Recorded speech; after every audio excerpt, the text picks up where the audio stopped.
Welcome back to the Bulwark. We have a very special edition of False Flag to discuss today because it's about a bunch of people I've never heard of.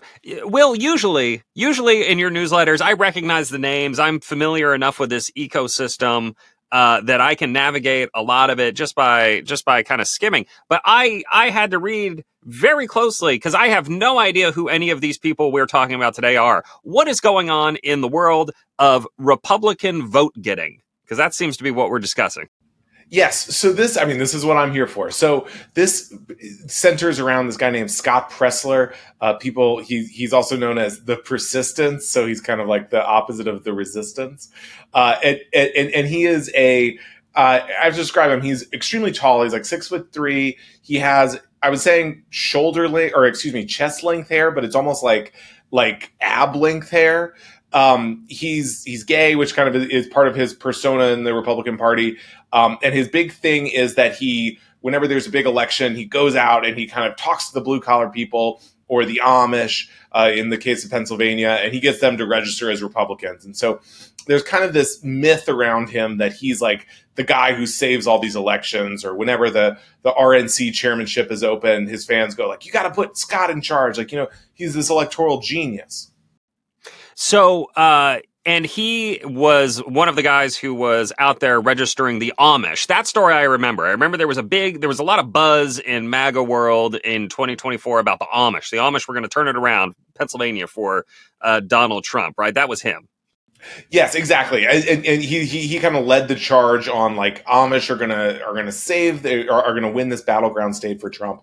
In a way, it kind of reminds me of like when the Juggalos came to DC maybe a decade ago. People were like, the Juggalos are gonna like overthrow the Trump administration. You have these kind of disconnected groups that people like put all their hopes into, and in this case, people got really excited, and Scott Presler leaned into that. Now, his fans, he never quite said this himself, but his fans would say things like, he's registered 180,000 Amish to vote.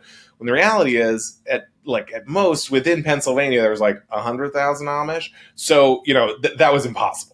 Yeah. So this gentleman is now being attacked by another gentleman who also does his own, he's got his own voter registration thing going on. What's the deal with that guy? Yeah, so this is a guy named Brandon Straka. He's a former hairdresser, also gay, and that's relevant because his pitch is that he's going to lead these sort of non-traditionally Republican constituencies like racial minorities or women or LGBT people, and he's going to make them Republicans. It's called the walkaway movement. So they're going to walk away from the Democratic Party. And so it's kind of a very similar thing, although he's obviously not famous for getting Amish people or anything like that. But him and Presler were really close, or they were friends.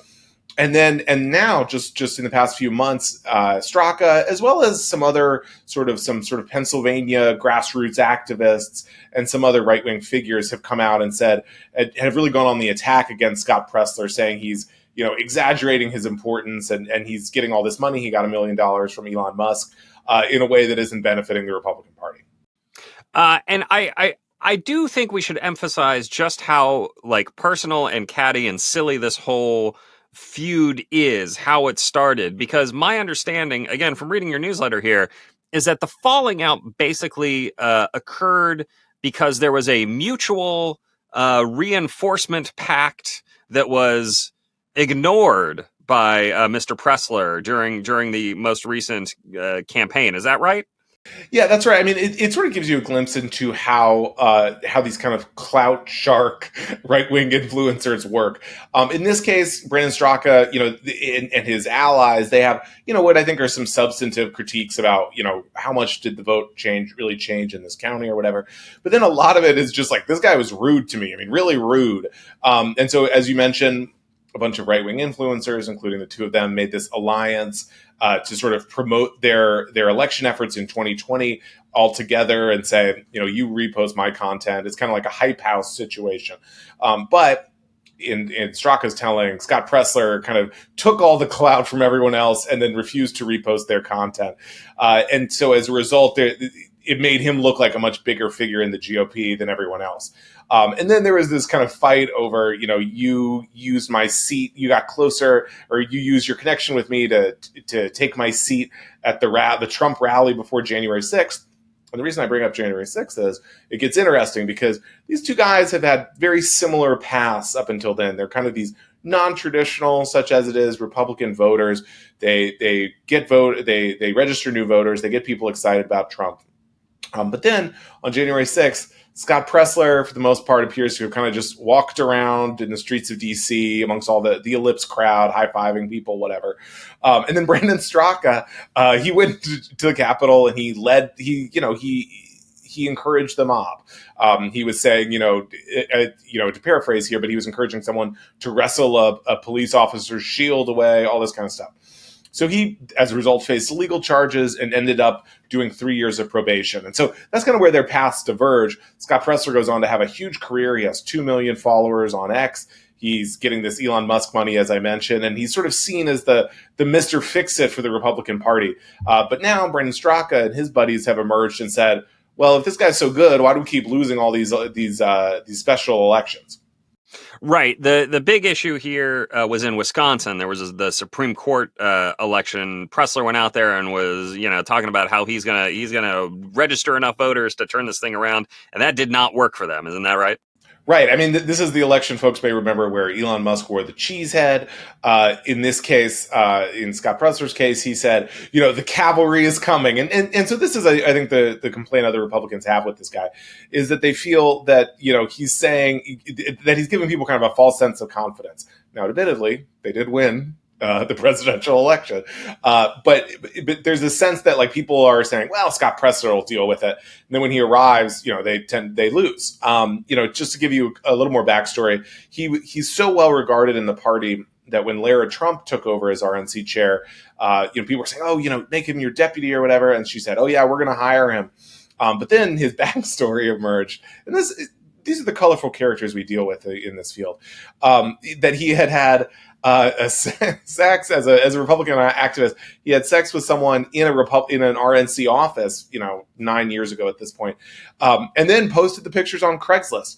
And so obviously that kind of complicates it when you try to go back and work for the RNC again. I just want to make sure I'm understanding this correctly. He was working at the RNC at the time, or he was just using the office. He was a local Virginia GOP activist, and so it was like a shared office for a bunch of Republican organizations. Okay, and then he had sex in it, and he put the photos on Craigslist. That's right? Yes, that's correct.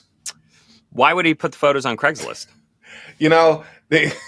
These are mysterious. Often the motivations are unclear. Brandon Straka, folks even outside of MAGA world may remember him from. He did this thing at CPAC where he put on an orange jumpsuit. He was kind of like the imprisoned MAGA after January 6th. And then Marjorie Taylor Greene came to his prison cell and they had a very sort of emotional encounter that struck people as very odd. She was kneeling and just trying to save this martyr.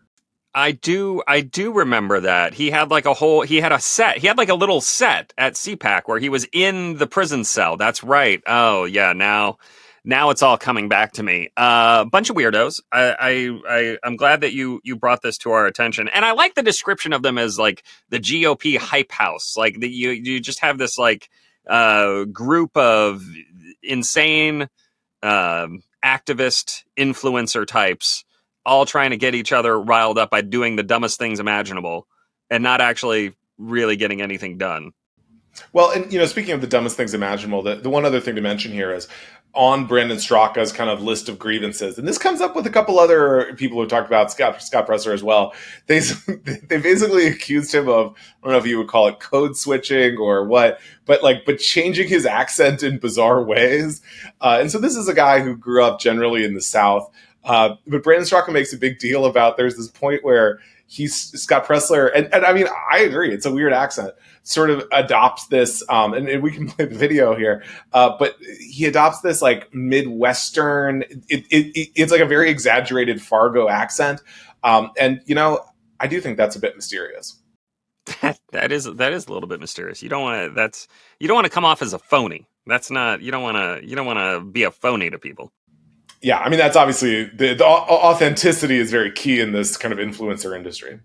If you're not authentic as a gay vote getter with shoulder length, chest length, ab length hair, what can you be in this world? That's you just can't do that. I just want to hit one last thing because this is kind of mentioned. It's kind of tossed off at the top of your piece, but there's an interesting little wrinkle in the Palantir story. What is going on with Alex Jones? Kind of shrugging his shoulders at the massive surveillance infrastructure that Peter Thiel's Palantir has built.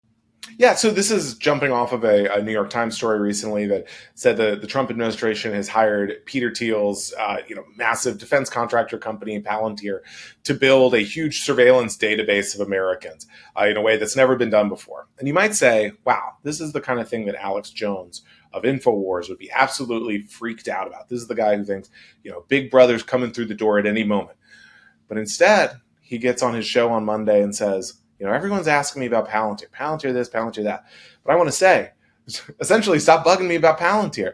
Palantir, they're so small compared to the other tech companies. And you know what? What does it matter? And this is what he says. All the AIs are woke.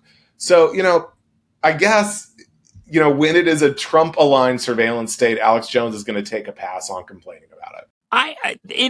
That is fascinating to me because look, Alex Jones is based in Austin. There's a big tech boom in Austin right now. Like that is all kind of taking place in his backyard. You would think he would be interested in it. Is there any suggestion that Alex Jones is on the take from Peter Thiel? Are there rumors that there's something going on there? Because this all seems very suspicious to me. If I'm connecting the dots as Alex Jones would want me to do, I see some pretty big connections here, possibly.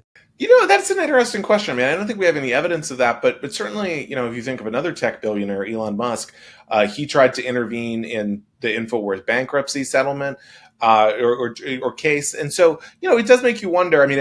There appears to be a lot of money still kind of like being funneled into Alex Jones' world, despite these mammoth Sandy Hook judgments. So it does make you curious. It does make me curious. I'm going to keep an eye on this. We got some dots. We're going to connect them here.